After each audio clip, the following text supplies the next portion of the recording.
Price action क्या होता है, चार्ट पर कैंडल्स कैसे बनती हैं और उनके पीछे बायर्स और सेलर्स का क्या माइंडसेट या साइकोलॉजी होती है, इसे बेसिक से एडवांस तक डिटेल में जानते हैं। सबसे पहले समझते हैं कि प्राइस एक्शन किसे कहते हैं। यह निफ्टी 50 का 15 सितंबर का 5 मिनट का चार्ट है। यहां मार्केट 25,000 स्तर पर ओपन होता है और एक स्ट्रॉन्ग ग्रीन बुलिश कैंडल के साथ ऊपर बढ़ता है। उसके बाद अगले 2 घंटों तक प्राइस 25,150 लेवल पर रेजिस्टेंस फेस करते हुए एक ही रेंज में ट्रेड करती है। लेकिन 11 बजे के बाद प्राइस इस रेंज को ब्रेक करके ऊपर निकल जाती है।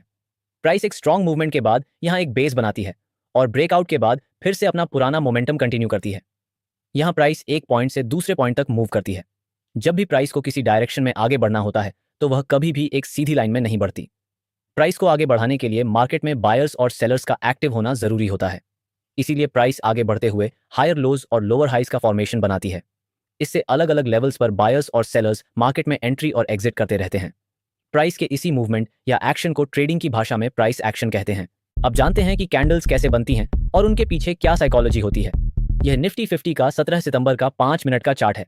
यहां मार्केट 25,300 लेवल पर ओपन होता है और प्राइस एक्शन बनाते हुए 25,340 लेवल से रेजिस्टेंस फेस करता है।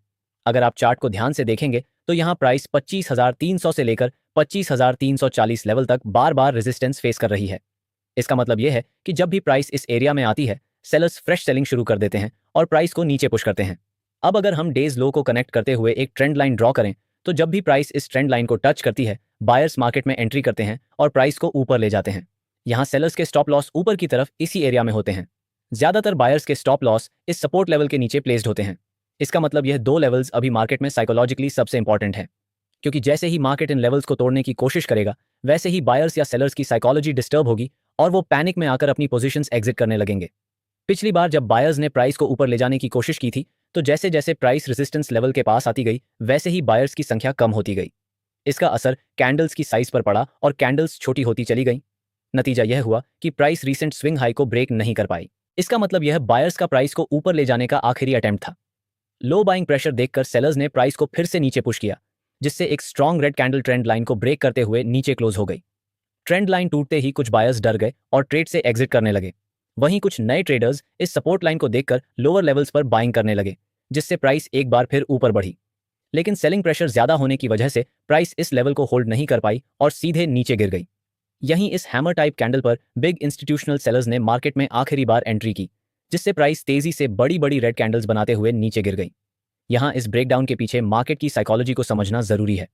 मॉर्निंग में 10 बजे से लेकर इस ब्रेकडाउन पॉइंट तक अगर आप प्राइस मूवमेंट को ध्यान से देखेंगे तो साफ नजर आएगा कि जब भी प्राइस ऊपर की तरफ बढ़ती है तो छोटी छोटी ग्रीन कैंडल्स बनती हैं, लेकिन जब भी प्राइस नीचे आती है तो बड़ी बड़ी रेड कैंडल्स बनाती है। इसका मतलब यह है कि मार्केट में सेलर्स बायर्स के मुकाबले ज्यादा एक्टिवली सेलिंग कर रहे हैं और वो प्राइस को रेजिस्टेंस लेवल के नीचे बनाए रखने में ज्यादा इंटरेस्टेड हैं। कोई भी बिग इंस्टीट्यूशनल सेलर्स अपने सेल ऑर्डर्स को किसी एक लेवल पर एक ही बार में एग्जीक्यूट नहीं कर सकते, क्योंकि वो बहुत बड़ी क्वांटिटी में ट्रेड करते हैं। इसलिए उन्हें अपने सेलिंग ऑर्डर्स एग्जीक्यूट करने के लिए मार्केट में लिक्विडिटी चाहिए होती है। इसी वजह से लिक्विडिटी क्रिएट करने के लिए प्राइस को बार बार ऊपर की तरफ पुश किया जाता है, ताकि ज्यादा से ज्यादा रिटेल ट्रेडर्स रेजिस्टेंस ब्रेकआउट की उम्मीद में बाय करें और इन बड़ी संस्थागत सेलर के सेल ऑर्डर धीरे धीरे एग्जीक्यूट होते हैं। जैसे ही रिटेल ट्रेडर्स का बूइंग इंटरेस्ट कम होता है वैसे ही ये बड़े सेलर ऊपर से सेलिंग स्टार्ट कर देते हैं और प्राइस को गिरा देते हैं। मार्केट में ऑपरेटर्स जानबूझकर प्राइस को बार बार इस रेजिस्टेंस लेवल के पास लाते हैं। उनका मकसद यह होता है कि रिटेल ट्रेडर्स को ऐसा लगे कि अभी रेजिस्टेंस का ब्रेकआउट पक्का होने वाला है। इस दौरान कुछ रिटेल ट्रेडर्स इंपेशेंट होकर लालच में एंट्री कर लेते हैं, क्योंकि उन्हें डर होता है कि अगर अभी एंट्री नहीं की तो यह ट्रेड अपॉर्चुनिटी हाथ से निकल जाएगी।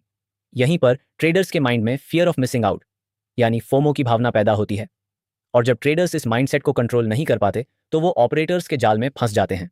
इसी तरह बड़े ट्रेडर्स रिटेल ट्रेडर्स के माइंडसेट से खेलते हैं और लालच दिखाकर उन्हें फंसा लेते हैं। ट्रेडिंग करते समय आपको इन संस्थागत व्यापारियों की चाल को समझना जरूरी है। इसे ही हम स्मार्ट मनी कॉन्सेप्ट कहते हैं। अगर आप इसे समझ लेते हैं तो ही आप प्रॉफिटेबल ट्रेडर बन सकते हैं।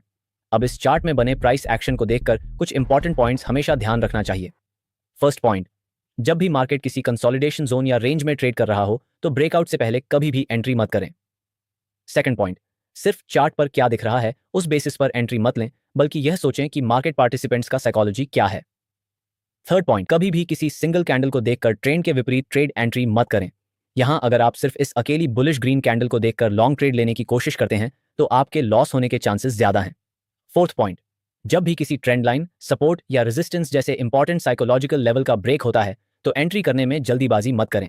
जब तक स्ट्रॉन्ग ब्रेकआउट कैंडल से उस लेवल का ब्रेक ना हो और चार्ट पर कंटिन्यूएशन कैंडल कंफर्म ना करे, तब तक अपनी पूरी क्वांटिटी से ट्रेड एंट्री नहीं करनी चाहिए। फिफ्थ पॉइंट, प्राइस एक्शन का एनालिसिस करते समय सिर्फ कुछ कैंडल्स देखकर बाय या सेल का डिसीजन मत लें। कोई भी डिसीजन लेने से पहले मार्केट का ओवरऑल मेजर ट्रेंड क्या है यह देखना बहुत जरूरी है। तभी आप सही डायरेक्शन में प्रॉफिटेबल ट्रेड एंट्री कर पाएंगे। अगर आपको हमारा यह वीडियो अच्छा लगा हो